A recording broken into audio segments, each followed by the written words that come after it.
Hello, everybody. David Shuster here. There are lies, there are damn lies, and then there are the peculiar species of lies that tumble out so clumsily and absurdly from a Republican leader that even GOP allies feel compelled to swat them down publicly. Enter Republican House Leader Steve Scalise, who appeared for an interview with CNBC's Joe Kernen. Do you think there's any way that your party holds on in November to the House? Absolutely. And look, it's a path that is focused on turnout, number one, and delivery, what we've delivered to finally start turning this mess around that we inherited a year and a half ago.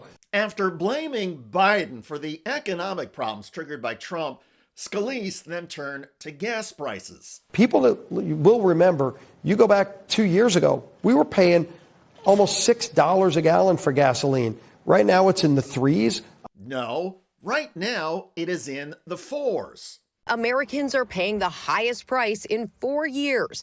The national average now $4.31 a gallon. And 2 years ago, under Biden, gas prices were not in the sixes. When were we paying six? Still 50.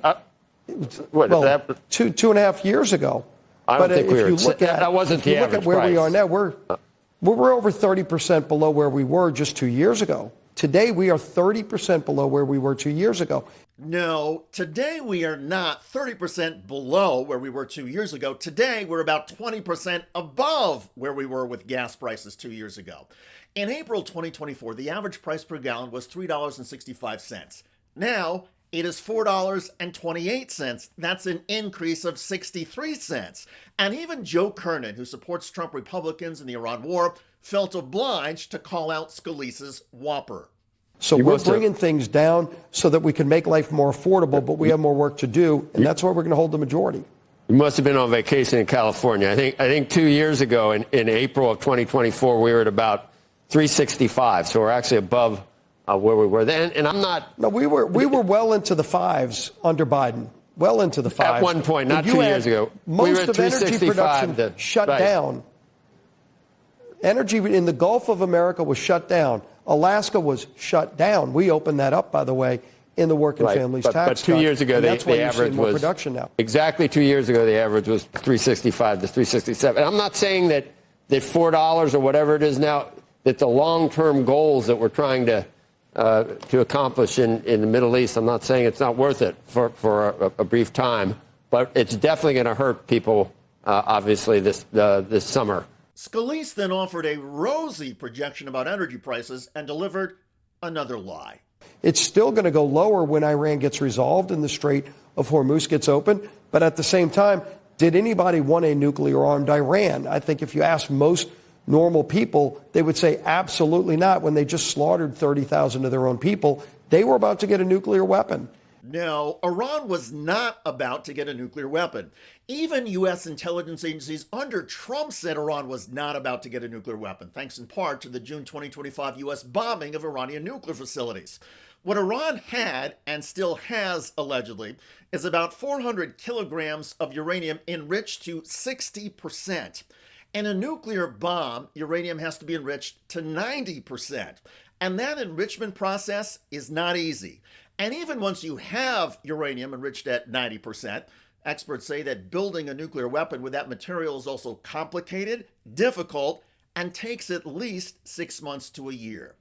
CNBC host Andrew Ross Sorkin picked up the questioning about Scalise's nuclear claims. You said they were on the brink of it, the brink of having a nuclear weapon.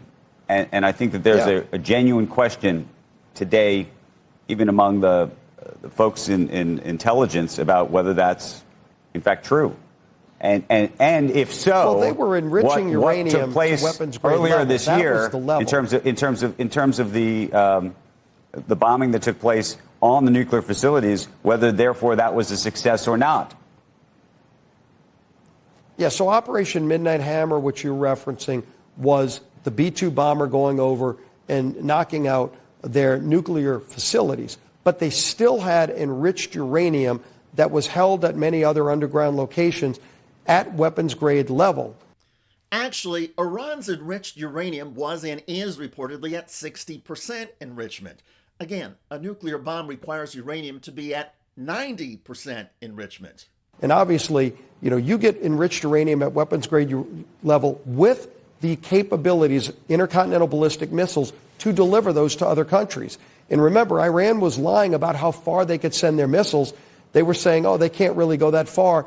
And then they've hit targets way beyond what those capabilities were that they were testifying to. So they lie all the time, but we know they had basically the enriched uranium that was ready to go, and with the ballistic missiles to deliver them. Did we really want to wait until they were really developing a bomb that they would be willing to send out? And it depends on the meaning of the word imminent, because we've had David Albright on, who's a weapons inspector that's been over there to one of the weapons inspectors that in the past has had a lot of experience. So we were 3 to 6 months. Three months would be very quickly if they were able to convert it to where 3 months is right around the corner. And then 6 months. 6 months is the longest it would take to make itself. No, 6 months is not the longest it would take to assemble a nuclear bomb once you have the properly enriched uranium. But we'll give Joe Kernen a pass on that. Kernen is a business news anchor, not a nuclear scientist or bomb engineer. It depends on what you consider to be imminent. 6 months sounds pretty That's imminent. pretty imminent. To me. Yeah, imminent enough. 3 months anyway. away is pretty imminent. Yep. And do we want to, I'm off by 3 or 4 weeks, and so major cities get blown up. Look, I think everybody knows the world is a safer place. America is a safer place without a nuclear-armed Iran. Sure, America and the world are safer without a nuclear-armed Iran. But the question is whether Iran was nuclear-armed or about to be nuclear-armed. Scalise and Kernen only seem capable of spewing sloppy Trump administration talking points. And on gas prices, Scalise was so ridiculously wrong that even Kernen felt compelled to pipe up and call him out. And when a narrative is so extravagantly detached from facts that even a friendly partisan must intervene, the problem is no longer political disagreement. The problem is intellectual dishonesty. Steve Scalise did not merely stretch the truth. He presented a version of events that required the audience to abandon not only memory, but measurement itself.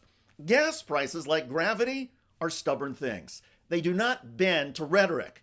They are posted in large numbers on street corners and roadways, visible to anybody with eyes and a passing acquaintance with math.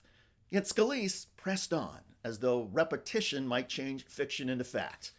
This is the modern Trump Republican strategy. In MAGA world, reality is negotiable. Numbers can be bullied into submission, and the public will nod along so long as the performance is confident enough.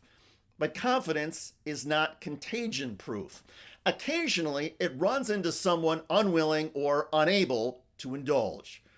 And so on CNBC, we had a rare and remarkable sight of a MAGA-supporting television host stepping outside the expected script to say, in essence, this will not do. It is tempting to applaud Joe Kernen for the moment of clarity, but that misses the broader point. When the guardians of a narrative, even hosts on CNBC, began correcting GOP leaders, the GOP narrative is already in ruins. Steve Scalise's error was not that he was caught, it was that he presumed he would not be, that the old Republican machinery of silence would hum along as usual.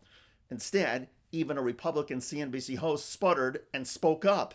And at that moment, we glimpsed the faint possibility that even in this age of practiced Republican distortion, there are limits. And on this day, a Republican leader crossed the line and strayed so far from the truth that it snapped back on live television and smacked Steve Scalise in the face. By the way, greedy billionaires in California are now freaking out over this. California's billionaire tax has the signatures to make the ballot, backers say. Supporters of the measure say they've accumulated more than 1.5 million signatures, topping the 875,000 required. It would be a one-time tax, not annual, so those with $20 billion in assets would face a one-time billion-dollar tax. The tax revenues would be used for healthcare, food aid, and education programs. Supporters say the policy could generate billions of dollars and make up for an anticipated budget shortfall in the California healthcare system. Billionaire class cannot have it all. This nation belongs to all of us, not just a handful of billionaires. Check out that video at the link below. It generated a lot of comments on YouTube. One of the most popular from Concerned Citizen who wrote, "Nobody needs more than $1 billion. Mental illness, greed." I hear you. I look forward to reading your comments about Republican House Leader Steve Scalise delivering a lie that was so over the top, even a Republican cable news host felt obligated to challenge and correct Scalise. I'm David Shuster. Thanks for joining us.